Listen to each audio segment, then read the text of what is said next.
take a look at the economic cost of the recent looting in Gauteng and in KwaZulu-Natal. Let me welcome to the program Trade and Industry Minister Ebrahim Patel.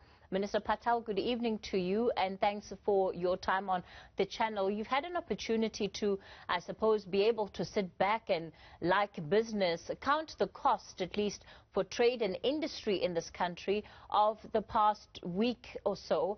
What are some of your reflections in terms of where we are? Evening, Kathy, to you and all the viewers. The economic cost is very substantial. There's a short-term cost and there's a medium to long-term cost. What we've seen with the looting and the actions at various economic nodes is that they've disrupted supply chains. Physical infrastructure has been damaged. Some of the damage can be fixed quickly. Some of it will take some time to sort out. Some raw material suppliers have been disrupted. And the effective cost of this is beyond the immediate loss of economic capacity. It's also at the level of confidence. So today what we did was to put a lot of emphasis on getting the supply chains working.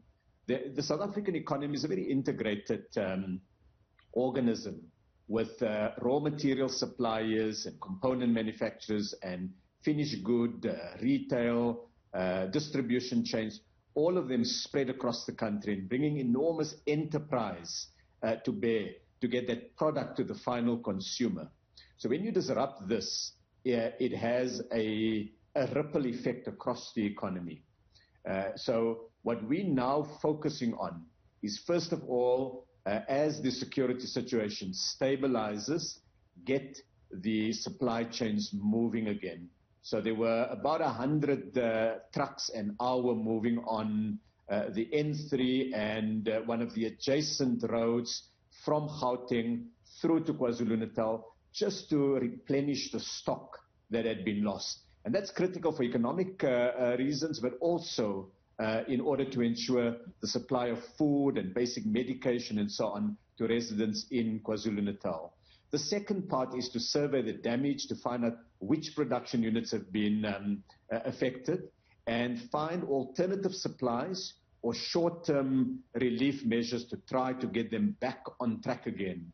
The third one is to enable the rebuilding of facilities that have been damaged. Some of them, as I've indicated, require more cosmetic work. So shops that have been looted, if the glass doors and the windows have been smashed, those can be fixed relatively quickly. But where a building has been burnt, it means putting an entire plan in place to rebuild and to get it fit for purpose.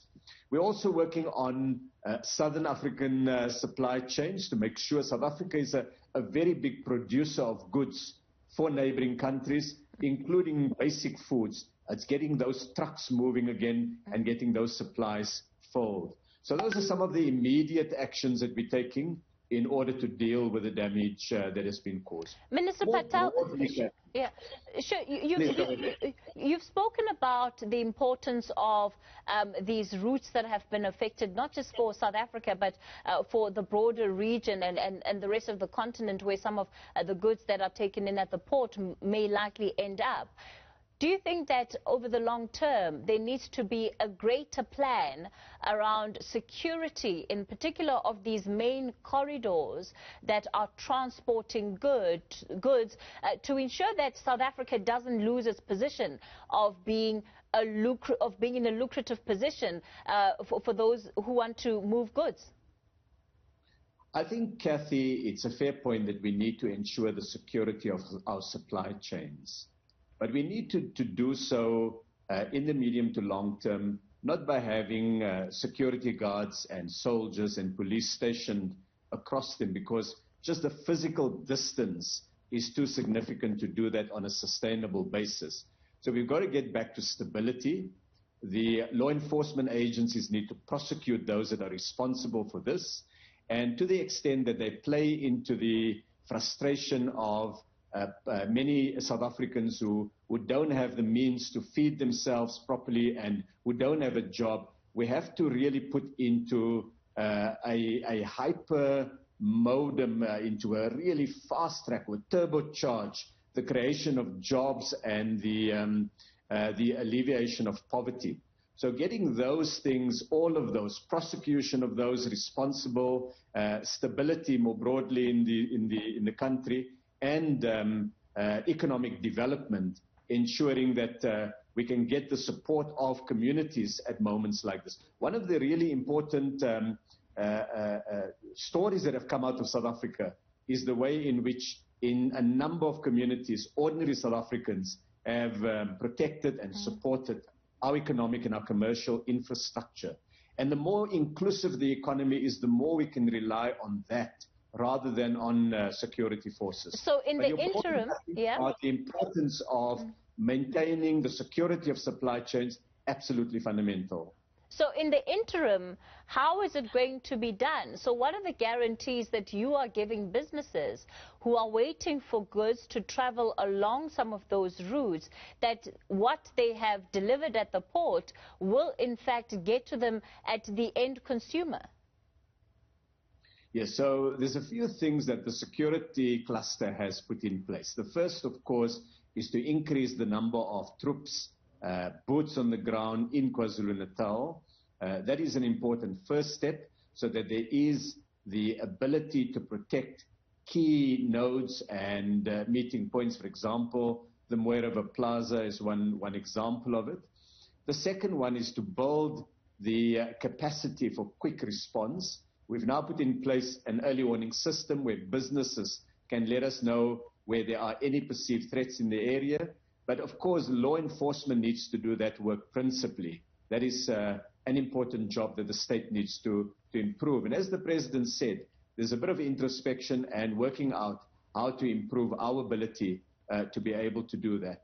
And the third part of it is enabling the challenge that we have of food security to be met, because if people are hungry, if people are concerned about where the next meal is going to come from, that creates a fertile ground for further disruptions.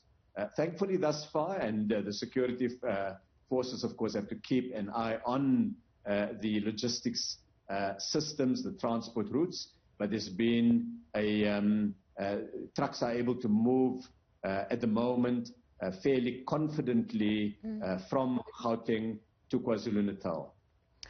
What is the support that is going to be offered to business that needs to, in many ways, rebuild infrastructure, try and, build capacity in as far as stock is concerned? The most important part of it is getting the supply chains going. Even if the state was to make financial resources available, if we don't get supply chains moving, businesses are not able to generate the resources to keep themselves going. So exactly what we were focusing on today, getting those trucks moving and getting raw materials to businesses and getting finished goods to consumers is one leg of it. The second leg is where there's been significant disruption, for example, in supply chains, ensuring that those disruptions are addressed through the finding of alternative suppliers elsewhere in the country while we get the situation, the production situation in KwaZulu-Natal improved. The third one is the support from various public institutions and from private businesses to those companies, particularly small businesses that have been affected. Some of those are in the area of the insurance policies, and Sasria has already spoken on this, and I have no doubt in the week ahead there will be further announcements. The economic cluster in government is now evaluating the extent of the losses so that we can work out what is the most efficient means of providing support to businesses. And of course, as soon as we finalize these, we will be talking to the business community and then make a public announcement on it. So it's a combination of getting businesses going again, which can cover those businesses with a working infrastructure, and also looking at this position of companies where their physical premises have been impaired and are not able immediately to come into operation. And then finally, there's the question of working capital.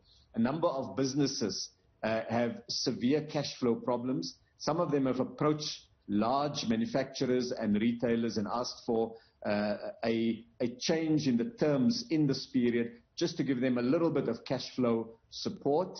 And of course, we're looking at that at the moment to see what is it that the state itself can do to support those businesses. Trade and Industry Minister Ebrahim Patel will leave it there for tonight.